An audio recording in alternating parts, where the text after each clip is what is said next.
বাংলাদেশের ছাত্র সমাজ কোনো একটি যৌক্তিক দাবিতে সেই পাকিস্তান কিংবা ব্রিটিশ আমল থেকে সোচ্চার হয়েছে আর তাকে কেউ দমায় রাখতে পেরেছে, এটা কখনো হয় না। বিধি হেফাজত থেকে মুক্তি পেয়েছে নাহিদ সার্জিস, হাসনাত সহ 6 সমন্বয়ক। হেফাজত থেকে ছাড়া পেয়ে আবারও আন্দোলনের ডাক দিলেন সমন্বয়করা। যদিও এর আগে বিধি হেফাজতে থাকা সমন্বয়করা ঘোষণা দিয়েছিল সকল আন্দোলন প্রত্যাহারের, তবে বৃহস্পতিবার বিকেলে ছাড়া পেয়ে হাসনাত আব্দুল্লাহ তার ফেসবুকে লেখেন, এই আন্দোলনে গ্রেপ্তার হওয়া শেষ ব্যক্তিটি মুক্ত না হওয়া পর্যন্ত আমরা কেউই মুক্ত নই। এই গণগ্রেপ্তার গণবিহীনার নামান্তর।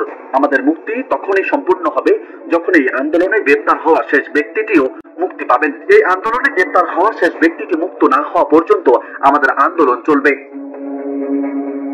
একইভাবে সার্জিস আলমও দিয়েছেন আন্দোলন চালিয়ে যাওয়ার ঘোষণা। ছাড়া পেয়ে সার্জিস তার ফেসবুকে লিখেছেন, কথা দিয়েছিলেন আন্দোলনকারী শিক্ষার্থীদের থেকে কাউকে গ্রেপ্তার করবেন না, মামলা দিয়ে হয়রানি করবেন না, আপনারা কথা রাখেননি। সার্জিস তার পোস্টে লেখেন, 6 দিনের ডিবি হেফাজত দিয়ে 6 জনকে আটকে রাখা যায়, কিন্তু এই বাংলাদেশে পুরো তরুণ প্রজন্মকে কিভাবে আটকে রাখবেন? দুর্নীতি, লুটপাট, অর্থ পাচার, ক্ষমতার অপব্যবহার করে যে ক্ষোভ সৃষ্টি করেছেন, প্রতিনিয়ত সেগুলো কিভাবে নিবৃত করবেন? সার্জিস আরো লেখেন, এই পথ যেহেতু সত্যের পথ, ন্যায়ের পথ, তাই যে কোনো কিছু মোকাবেলা করতে আমরা বিন্দু মাত্র বিচলিত নই। যতদিন না বাংলাদেশে আন্দোলনকারীদের নিরাপদ আশ্রয়স্থল হয়ে উঠছে, গণগ্রেপ্তার, জনন নির্যাতন বন্ধ হচ্ছে, ততদিন এই লড়াই চলবে।